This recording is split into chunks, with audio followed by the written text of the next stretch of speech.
Online class में फिर से आप सभी का हार्दिक स्वागत है। आज का हमारा टॉपिक है भारत का राष्ट्रपति।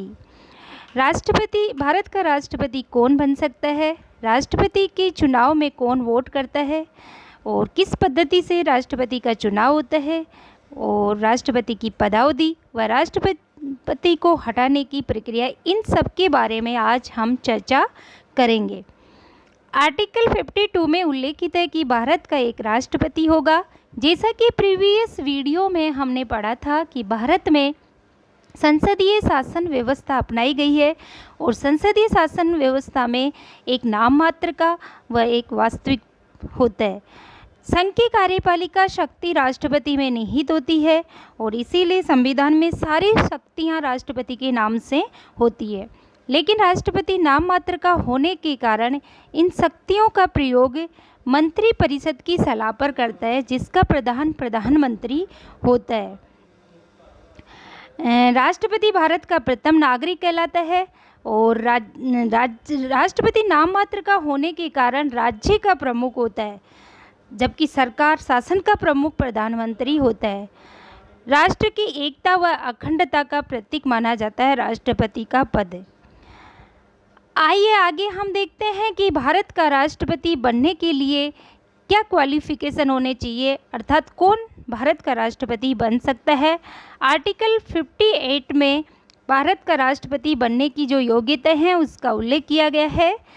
भारत का राष्ट्रपति बनने के लिए भारत का नागरिक होना चाहिए, 35 वर्ष की आयु पूरी कर चुका हो, लोकसभा का सदस्य बनने की योग्यता रखता हो और लाभ के पद पर ना हो।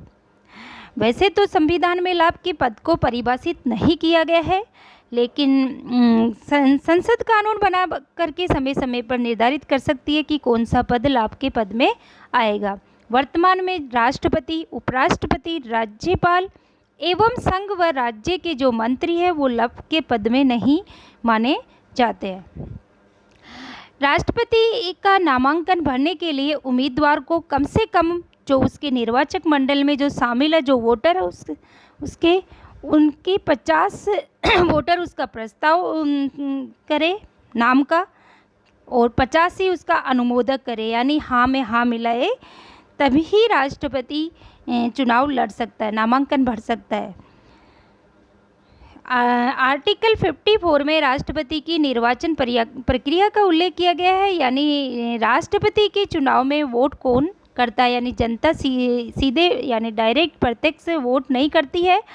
जनता द्वारा चुने हुए प्रतिनिधि ही राष्ट्रपति के चुनाव में वोट करते हैं, तो इसीलिए राष्ट्रपति का चुनाव अप्रत्यक्ष रूप से एक निर्वाचक मंडल के द्वारा होता है, इलेक्टोरल कॉलेज के माध्यम से। इस निर्वाचक मंडल में कौन कौन शामिल होते हैं इसके बारे में हम जानेंगे।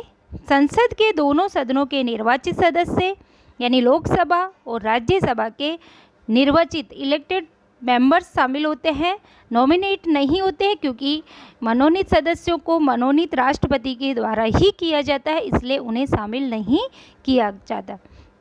राज्य विधानसभा के निर्वाचित सदस्य शामिल होते हैं, विधान परिषद के सदस्य इसमें शामिल नहीं होते हैं, और जो यूनियन टेरिटरीज है उन जिनमें विधानसभाएं हैं वहाँ के निर्वाचित सदस्य भी इसमें शामिल होते हैं। तो दिल्ली, पुदुचेरी और अब जम्मू कश्मीर भी शामिल हो गया, तो यहाँ की विधानसभाओं के निर्वाचित सदस्य इस निर्वाचक मंडल में शामिल होते हैं। आर्टिकल 55 में राष्ट्रपति के चुनाव का जो तरीका है उसका जिक्र मिलता है। राष्ट्रपति का चुनाव, जैसे कि हमने राज्यसभा के चुनाव के बारे में अध्ययन किया था, उसी पद्धति से यानी प्रोपोर्शनल रिप्रेजेंटेटिव यानी आनुपातिक प्रतिनिधित्व प्रणाली के अनुसार एकल संक्रमणीय सिंगल ट्रांसफेरेबल वोट सिस्टम द्वारा गुप्त मतदान द्वारा होता है। यानी जहाँ राज्यसभा का चुनाव खुले मतदान ओपन बैलेट के माध्यम से होता था, यहाँ पर गुप्त मतदान द्वारा होता है। अब जो केंद्र और राज्यों का इसमें समान प्रतिनिधित्व रहे, इसीलिए इसमें मत के मूल्य निकाला जाता है प्रत्येक मतदाता का, यानी पहले विधायकों के मत का मूल्य हम निकालते हैं और फिर हम सांसदों के मत का मूल्य निकालेंगे। यह व्यवस्था इसलिए की गई कि संघ का और राज्यों का समान प्रतिनिधित्व रहे। ऐसा नहीं हो, क्योंकि सांसदों की संख्या कम है और विधायकों की संख्या ज़्यादा है, तो इसलिए इनका जो वोट मूल्य है वो बराबर करने के लिए यह व्यवस्था की गई। तो पहले हम विधायकों के मत का मूल्य निकालते हैं, और इसके लिए फॉर्मूला है कि राज्य की जनसंख्या अपॉन राज्य विधानसभा के निर्वाचित सदस्य, यानी जो राज्य की विधानसभा के जो निर्वाचित सदस्य हैं उनका भाग वहाँ की राज्य की जनसंख्या में दिया जाएगा। लेकिन ये ध्यान रखना है हमें कि जो जनसंख्या है वो 1971 की मानी जाएगी उस जनगणना के अनुसार, और 2026 तक जब तक राष्ट्रपति चुनाव होते रहेंगे 1971 की जनगणना के अनुसार ही यह फॉर्मूला निकाला जाएगा, इसी को मान्यता प्राप्त होगी। तो राज्य की विधानसभा के निर्वाचित सदस्यों की संख्या का हम राज्य की कुल जनसंख्या में भाग देंगे और फिर इसको इंटू करेंगे 1/1000 से। तो जैसे फॉर एग्जाम्पल देखते हैं कि जैसे राजस्थान के विधायक का मत मूल्य निकालते हैं। जैसे राजस्थान के 1971 के अनुसार जो जनसंख्या है वो है 2,57,65,806। उसमें हमें जो वहाँ के जो कुल विधायक है, निर्वाचित विधायक है, वो 200 है, तो 200 का भाग देंगे और फिर हम उसको 1/1000 से इंटू करेंगे। तो इस तरह राजस्थान के एक विधायक का जो मत का मूल्य है वो आता है 129। तो इसी प्रकार सभी राज्यों के विधायकों की मत का मूल्य निकाल लिया जाएगा, और सभी राज्यों का अलग अलग ही होगा क्योंकि जनसंख्या भी अलग अलग होती है और विधानसभा में सदस्यों की संख्या भी अलग अलग होती है। तो हम जैसे देख सकते हैं कि सबसे ज़्यादा जो मत का मूल्य है वो उत्तर प्रदेश के विधायकों का है, यानी एक विधायक का उत्तर प्रदेश के मत का मूल्य है 208, और सबसे कम सिक्किम 7 है वहाँ के। फिर हम सांसद के मत का मूल्य निकालेंगे। इसमें जो निर्वाचित सांसदों की संख्या का सभी राज्यों के जो विधायकों के हमने मत का मूल्य निकाला उस योग में सबके विधायकों के मत का मूल्य को हम जोड़ लेंगे और उसके योग में भाग दिया जाएगा सांसदों की संख्या का, निर्वाचित सांसदों की संख्या का। जैसे कि 5,49,474 विधायकों के मत का मूल्य आता है। इसमें कुल निर्वाचित जो सांसदों की संख्या है 776, इसका भाग देंगे तो इस तरह जो क्वोशंट आएगा वो है 708, यानी एक सांसद के मत का मूल्य है 708। तो इस तरह देखो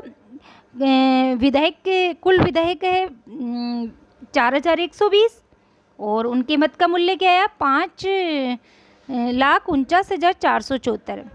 ये क्या है, यानी ये 25 जो 28 तो राज्य और 3 केंद्र शासित प्रदेश यानी 31 राज्यों से है।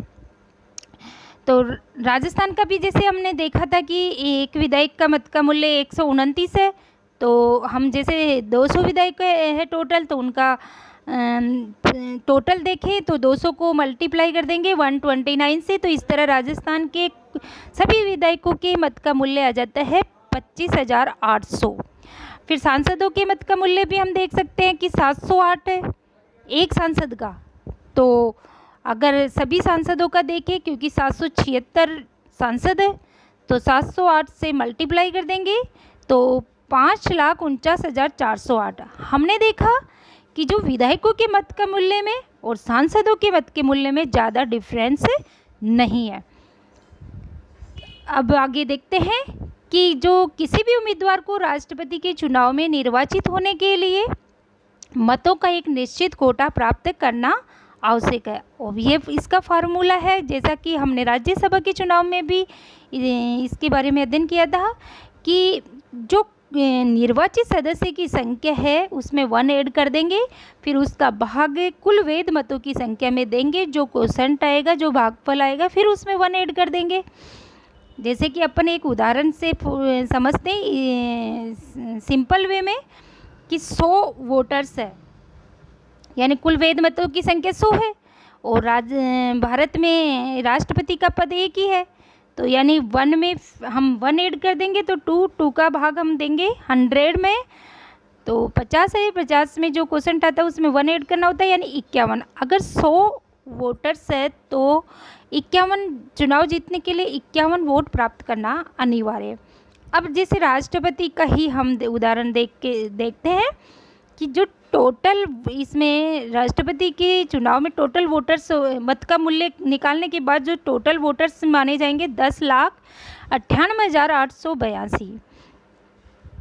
तो उसमें हम पद निर्वाचित सदस्य की संख्या यानी पद की संख्या एक है, एक में फिर एक ऐड करने पर 2 हो जाता है। 2 का भाग हम देंगे 10,98,882 में, फिर जो क्वोशंट आएगा उसमें 1 ऐड कर देंगे। तो इस तरह देखते हैं कि राष्ट्रपति के चुनाव जीतने के लिए 5,49,442 मत प्राप्त करना अनिवार्य है, यानी जो राष्ट्रपति बनेगा उसे ये मत प्राप्त करना अनिवार्य है। आगे हम देखते हैं कि निर्वाचक मंडल के इसमें ईवीएम से वोटिंग नहीं होती, इसमें एक बैलेट पेपर के माध्यम से होता है चुनाव। तो निर्वाचक मंडल के प्रत्येक सदस्य को केवल एक मतपत्र दिया जाता है और मतदाता इसमें हम देख ही चुके, मतदाता जनता तो होती ही नहीं है, इसमें विधायक और सांसद ही मतदाता है। तो उनको मतदान करते समय उस बैलेट पेपर में जो भी कैंडिडेट्स होते हैं राष्ट्रपति चुनाव के लिए चुनाव मैदान में, उनके नाम होते हैं और उम्मीदवारों के नाम के आगे जो मतदाता है वो अपनी पसंद रखता है, 1 2 3 4 इस तरह वरीयता क्रम में, यानी मेरी पहली पसंद ये है, दूसरी पसंद ये है, तीसरी पसंद ये है, चौथी पसंद है। जितने उम्मीदवार है उतने ही उसे पसंद रखनी है। फिर मतगणना होती है। मतगणना में जो पहली पसंद होती है, तो प्रथम चक्र की जो मतगणना होती है उसमें पहली पसंद की ही मतगणना होती है, यानी किस उम्मीदवार को पहली पसंद में कितने मत प्राप्त हुए।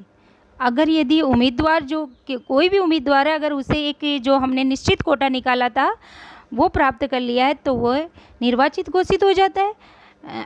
और अगर नहीं निश्चित कोटा प्राप्त नहीं होता है तो मतों की स्थानांतरण की प्रक्रिया अपनाई जाती है, और ये मतों की स्थानांतरण की प्रक्रिया को ही सिंगल ट्रांसफेरेबल वोट सिस्टम कहा जाता है। इसके माध्यम से निश्चित कोटे को पूरा किया जाता है। अब ये कैसे किया जाता है कि जैसे जिस उम्मीदवार को सबसे कम प्रथम वरीयता में कम वोट प्राप्त हुए उसको मतगणना से बाहर कर दिया जाता है, और उसके जो मत है प्रथम वरीयता के वो अन्य उम्मीदवारों को ट्रांसफ़र यानी हस्तांतरित कर दिए जाते हैं सेकंड वरीयता में। और यह प्रक्रिया तब तक अपनाई जाती है जब तक कि उसको निश्चित कोटा प्राप्त नहीं हो जाता है। फॉर एग्जाम्पल इसे भी हम देखते हैं कि जैसे 3 प्रत्याशी है चुनावी मैदान में, राष्ट्रपति के चुनाव में, राम, लक्ष्मण, सलीम। हम ये मानकर चलते हैं कि 50 मतदाता है वहाँ, तो अपन ने निश्चित कोटा निकाला था कि 50 मतदाता हो तो 26 मत प्राप्त करना अनिवार्य है। तो इसमें वोट करेंगे कि जैसे मेरे को राम पहली मेरी पसंद है तो राम के नाम के आगे मैं प्रथम लिख दूंगा, सलीम दूसरी पसंद है तो दूसरी वरीयता अंकित कर दूंगा, लक्ष्मण को तीसरी वरीयता, यानी इस तरह वोट करना है। जितने उम्मीदवार उतनी ही अपनी पसंद अंकित करनी है। अब जब मतगणना हुई तो हमने देखा कि राम को प्रथम वरीयता में 20 वोट मिले, लक्ष्मण को 18 और सलीम को 12।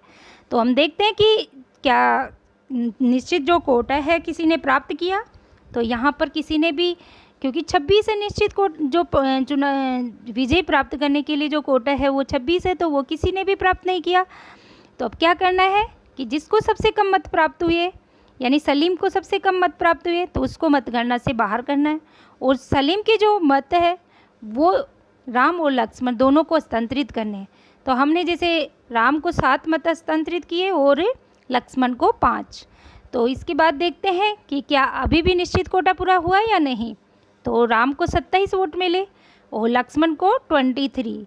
तो यहाँ हम देखते हैं कि राम को निश्चित कोटा प्राप्त हो गया, इसलिए राम विजयी उम्मीदवार घोषित हो गए। तो अगर नहीं इस तरह अभी भी नहीं प्राप्त होता तो आगे इसी तरह यह प्रक्रिया चलती रहती। राष्ट्रपति के जो पदावधि है वो 5 वर्ष की रखी गई है, और समय से पूर्व राष्ट्रपति उपराष्ट्रपति को त्यागपत्र दे सकता है। भारत का राष्ट्रपति पुनर्निर्वाचित भी हो सकता है, कितनी भी बार हो सकता है। जैसा कि अमेरिका में 2 बार से ज़्यादा राष्ट्रपति नहीं बन सकता, लेकिन भारत में ऐसा नहीं है। फिर राष्ट्रपति को समय से पूर्व यदि संविधान का उल्लंघन करता है तो एक महाभियोग इम्पीचमेंट प्रक्रिया के माध्यम से हटाया जा सकता है। हालांकि संविधान का जो उल्लंघन है उस वाक्य को परिभाषित नहीं किया गया है, लेकिन महाभियोग के आरोप पे संसद के किसी भी सदन में प्रारंभ किया जा सकता है। यानी राष्ट्रपति को हटाने के लिए जो महाभियोग की प्रक्रिया लगाई जाती है वो संसद की किसी भी सदन यानी राज्यसभा या लोकसभा किसी भी सदन में प्रारंभ की जा सकती है। जिस भी सदन में ये महाभियोग की प्रक्रिया आरंभ की जाएगी उस सदन के 1/4 सदस्यों के हस्ताक्षर होना अनिवार्य है और इसके बाद राष्ट्रपति को 14 दिन का नोटिस देना चाहिए और महाभियोग का जो प्रस्ताव है फिर उस सदन में रखा जाता है मतदान के लिए। अगर वह सदन 2/3 बहुमत से उसको पास कर देता है, पारित कर देता है, तो वह दूसरे सदन में भेजा जाता है। वहाँ इन जो राष्ट्रपति पर जो आरोप लगाए जाते हैं उनकी जांच की जाती है। उस समय राष्ट्रपति को भी अपने बचाव करने का अधिकार होता है। वो मतलब राष्ट्रपति को इसमें उपस्थित होने तथा अपना प्रतिनिधित्व कराने का अधिकार होगा। अगर दूसरा सदन भी इन आरोपों को सही पाता है और महाभियोग प्रस्ताव को 2/3 बहुमत से पारित करता है तो राष्ट्रपति को प्रस्ताव पारित होने की तिथि से उसके पद से हटाया जाएगा, मतलब हटना होगा। इस प्रकार महाभियोग संसद की एक अर्धन्यायिक प्रक्रिया है और इस संदर्भ में 2 बातें ध्यान देने योग्य भी है कि संसद के दोनों सदनों के नामांकित जो नॉमिनेट मेंबर्स है वो भी जिन्होंने राष्ट्रपति के चुनाव में तो भाग नहीं लेते लेकिन महाभियोग की प्रक्रिया में वो भी भाग लेते हैं।